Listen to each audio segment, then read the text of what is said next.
بسم اللہ الرحمن الرحیم۔ السلام علیکم۔ آج 9 جنوری بروز سوموار ہم بات کریں گے دو اہم ایشوز کے حوالے سے۔ الیکشن کمیشن کی جانب سے وفاقی حکومت کا جو معاملہ ہے بلدیاتی الیکشن کا، اور الیکشن کمیشن کی جانب سے انٹر کورٹ اپیل دائر کی گئی تھی، اور وفاقی حکومت کی جانب سے اسلام آباد میں بلدیاتی الیکشن کے حوالے سے اس پر جو عدالت میں سماعت ہوئی ہے اس کی مختصر تفصیل میں آپ کے ساتھ شیئر کروں گا۔ ساتھ ہم بات کریں گے ایم کیو ایم کی الیکشن رکوانے کی درخواست مسترد کر دی ہے، حکم امتناعی دینے سے بھی انکار کر دیا ہے سندھ ہائی کورٹ نے، اس کی تفصیل بھی میں آپ کے ساتھ شیئر کروں گا۔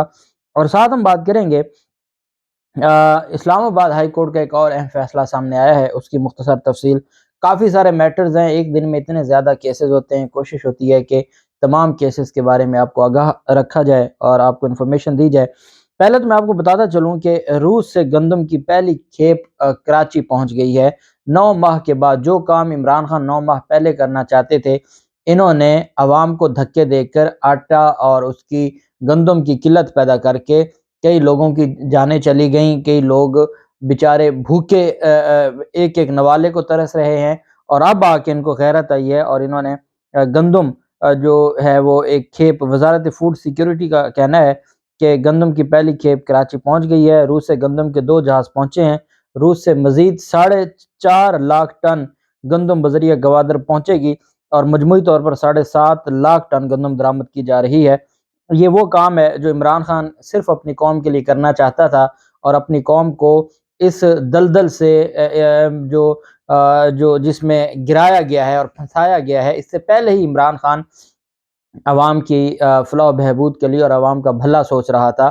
کاش یہ اس وقت ہونے دیا ہوتا، کاش اس وقت پیٹرول بھی لینے دیا ہوتا، تو آج پاکستان کے یہ حالات نہ ہوتے۔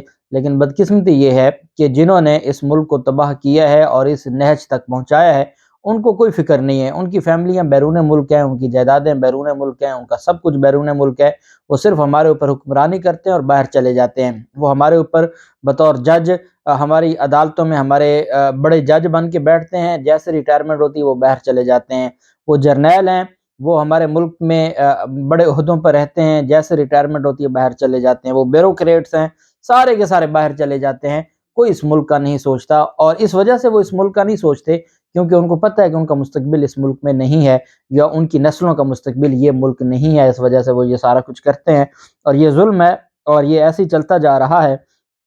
اس سے بڑھ کے پاکستان کے لیے بدقسمتی کیا ہو سکتی ہے کہ ڈان نیوز کے ذرائع کی یہ خبر میں آپ کو دے رہا ہوں کہ شہباز شریف نے IMF سے درخواست کی ہے کہ ہمارے اوپر رحم کریں اور ہمیں کچھ مہلت دیں، اور اپنی جو شرائط ہیں ہم آپ کی ساری شرائط پوری کر دیں، لیکن کچھ آپ معاملات کو بہتر کریں۔ جس طریقے سے یہ جو انہوں نے جنیوا کانفرنس ہے، جو کہتے ہیں کہ اتنے پیسے فلاں ملک نے دے دیے، اتنے پیسے فلاں ملک نے دے دیے، وہ پیسے سیلاب زدگان کے لیے ہیں، اور یہ سیلاب زدگان کے پیسے کہیں اور استعمال نہیں کر سکتے۔ اقوام متحدہ پورا اس کے اوپر چیک اینڈ بیلنس رکھتا ہے۔ جو ممالک آپ کو پیسے دے رہے ہیں، یہ جو ان کے خلاف ڈیلی میل کا کیس تھا، وہ کیا تھا کہ زلزلہ زدگان کے پیسے تھے اور شریف خاندان ہڑپ کر گیا تھا، اور اس پر انہوں نے کہا کہ ہمارے جو ٹیکس پیئرز ہیں برطانیہ کے، ان کے پیسے جو ایک امداد کے طور پر دیے گئے ہیں، صدقے خیرات کے پیسے ہیں، اور وہ بھی یہ ہڑپ کر گئے ہیں۔ تو یہ آپ سمجھیں کہ یہ سیلاب زدگان کے لیے صدقہ خیرات ہے، اور یہ ان کو جو جن کے گھر برباد ہو گئے، جن کا سب کچھ تباہ ہو گیا، یہ ان کے لیے ہے۔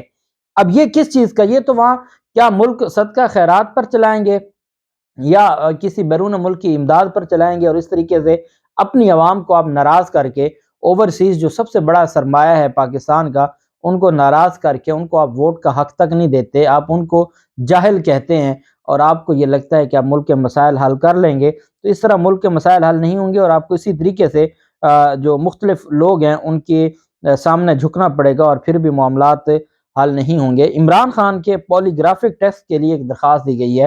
یہ بھی ایک مزاح ہے۔ میاں داؤد جیسے جو لوگ ہیں جو اپنے آپ کو کہتے تھے وہ وکیل ہیں، لیکن وکالت والی چیز نہیں ہے۔ اس کی وجہ یہ ہے کہ عمران خان کا پولیگرافک ٹیسٹ اس عدالت میں کہا جا رہا ہے جس عدالت میں دہشت گردی کی انسداد دہشت گردی کی عدالت میں یہ کیس ہے۔ میں حیران ہوتا ہوں جب آپ چھوٹی عدالت میں کوئی درخواست دائر کرتے ہیں، کوئی بھی درخواست ہے، اس کے اوپر جواب طلب کیا جاتا ہے۔ اچھا، یہ ہائی کورٹ میں جو کانسٹیٹیوشنل ریٹ پٹیشن ہے، اس میں ہوتا ہے کہ پہلے آپ کو اس کو قابل سماعت قرار دلوانا پڑتا ہے، اور پھر آگے نوٹس ہوتا ہے۔ جب آپ چھوٹی عدالتوں میں دیکھتے ہیں جو کرمنل لا کو ڈیل کرتی ہیں یا سول لا کو، وہاں تو درخواست دینا تو ایک نارمل روٹین ہے۔ میں حیران ہوں کہ تمام بڑے چینلز یہ بریکنگ نیوز چلا رہے تھے کہ عمران خان کا پولیگرافک، اس نے یہ درخواست دی ہے کہ عمران خان کا اور باقی گواہان کا پولیگرافک ٹیسٹ کروایا جائے، ان کا جھوٹ ثابت ہو جائے گا اس وقوعے کی بابت۔ اور عمران ریاض خان کی جانب سے یہ دعویٰ کیا گیا ہے کہ جو جے آئی ٹی کے 4 ممبران ہیں جنہوں نے یہ جے آئی ٹی رپورٹ تیار کی ہے، جنہوں نے کہا ہے کہ 1 سے زائد ملزمان تھے، ان پر دباؤ ڈالا جا رہا ہے کہ آپ جے آئی ٹی کی رپورٹ ہے اس پہ دستخط نہ کریں، یا آپ عدالت میں جا کے مکر جائیں اور آپ کہیں کہ یہ ہم نے یہ فائنڈنگز نہیں دیں، اور ان پر پریشر بڑھایا جا رہا ہے اور ان کے لیے کام کرنا مشکل ہو گیا ہے۔ اور دوسری طرف میں حیران ہوتا ہوں کہ یہ اتنا جھوٹ پھیلا رہے ہیں کہ میڈیا کہتا ہے کہ درخواست سماعت کے لیے منظور ہو گئی ہے، درخواست کو سماعت کے لیے منظور کرتے ہوئے نوٹس جاری کر دے۔ یہ کوئی کانسٹیٹیوشنل پیٹیشن ہے جو سماعت کے لیے منظور ہوئی ہے؟ یہ تو ایک سمپل متفرق درخواست ہے جو دی ہے اور اس پر عدالت نے نوٹس جاری کر دیا ہے۔ اور کوئی بھی درخواست آپ کوئی بھی درخواست دائر کریں اس پر نوٹس تو جاری ہوتا ہے، یہ تو سمپل عام روٹین کی کارروائی ہے۔ اور میں حیران ہوتا ہوں کہ یہ کیسے چیزوں کو، یہ تو شکر ہے کہ اس عوام کو عدالتی کارروائی کے حوالے سے کچھ ہیں جو اوریجنل بات بتاتے ہیں، نہیں تو یہ تو مافیا، انہوں نے تو سب کچھ ہی کنٹرول کر لیا ہے، یہ تو ایسے چیزوں کو ڈیل کرتے ہیں۔ مجھے یاد ہے شاید خاقان عباسی کا کہ ان کا جب ایک ریفرنس دائر ہو گیا، ریفرنس دائر ہونے کے بعد ضمنی ریفرنس آ گیا ان کے خلاف، ضمنی ریفرنس عدالت میں وہ پیش ہوئے، ضمنی ریفرنس کی کاپیاں وصول کی، باہر میڈیا سے گفتگو کرتے ہوئے کہتے ہیں کہ 2 سال ہو گئے میرے خلاف کیس ہی نہیں درج ہوا۔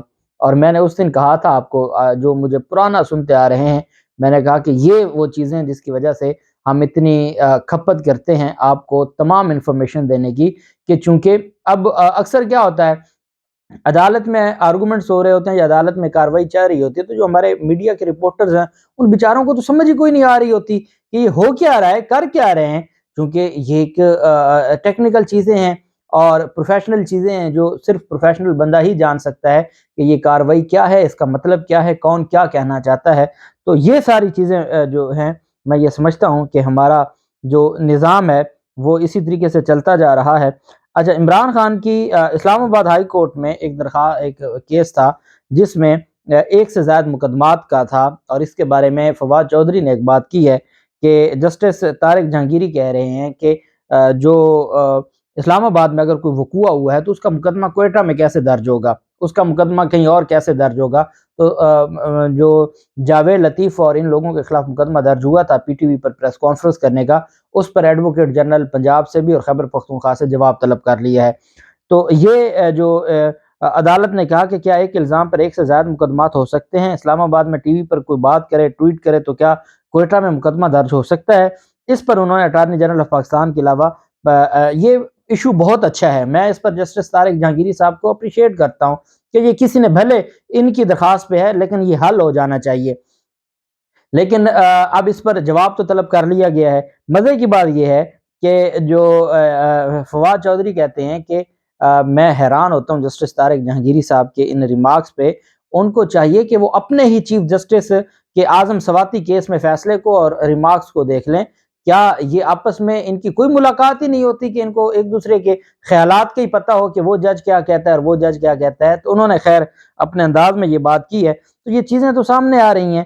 دوسری طرف جو ایک درخواست تھی پاکستان مسلم لیگ نون کی جانب سے، وفاقی حکومت کی جانب سے، الیکشن کمیشن کی جانب سے، 31 دسمبر کو الیکشن ہونا تھا اسلام آباد میں، جس الیکشن کی بابت یہ الیکشن نہ کروایا گیا، پاکستان تحریک انصاف نے درخواست دائر کی، توہین عدالت کی، وہ درخواست وصول ہی نہیں کی، کوئی لینے کو تیار ہی نہیں ہے۔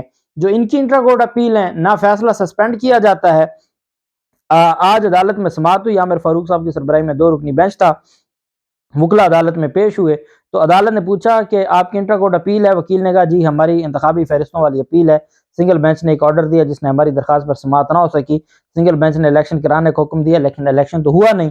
تو وکیل درخواست گزار نے کہا کہ اسلام آباد ہائی کورٹ نے 31 دسمبر کو بلدیاتی انتخابات کا حکم دیا تھا، جس پر وکیل نے کہا کہ عدالتی حکم پر عمل درآمد اتنے کم وقت میں مشکل تھا، سنگل رکنی بینچ نے ہمیں سنا ہی نہیں۔ عدالت نے کہا کہ جو ووٹر لسٹ چیلنج کرنے والے درخواست گزار ہیں وہ کیسے متاثر ہیں، 31 کو الیکشن ہونا تھا مگر نہیں ہوا، تو بھی انتخاب ہونے ہیں، آپ کے جو مسائل ہیں اسے تو الیکشن کمیشن آج بھی سن سکتا ہے۔ پچھلی دفعہ بھی الیکشن کمیشن نے کہا تھا کہ ووٹرز کا مسئلہ نہیں ہے۔ چیف جسٹس نے کہا کہ گزشتہ سماعت پر بتایا گیا کہ ووٹر لسٹ کا معاملہ عدالت ملتوی ہونے کے ساتھ ہی التوا میں چلا گیا، رٹ میں یہ عدالت نہیں دے سکتی ووٹر لسٹ کے معاملات۔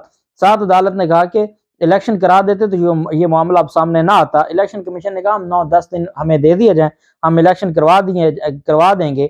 پہلے الیکشن کمیشن کو 5-6 دن کا ٹائم دے دیا اسلام آباد ہائی کورٹ نے، اور آج عدالت نے کہا کہ آپ یہ بتا دیں کہ آپ نے جو 125 یونین کونسل بنائی ہیں، آپ کا کون سا کابینہ کا اجلاس ہوا، اس کے منٹس آف دی میٹنگ کیا تھے، ساری چیزیں آپ ہمیں بتا دیں تاکہ ہم ساری چیزیں دیکھ لیں۔ تو انہوں نے کہا جی ہمیں ٹائم دے دیں تو ہم اس پر کر دیتے ہیں۔ عدالت نے کمال شفقت کرتے ہوئے 12 جنوری تک 19 جنوری تک کے لیے ٹائم دے دیا کہ اب 19 جنوری تک آپ عیاشی کریں۔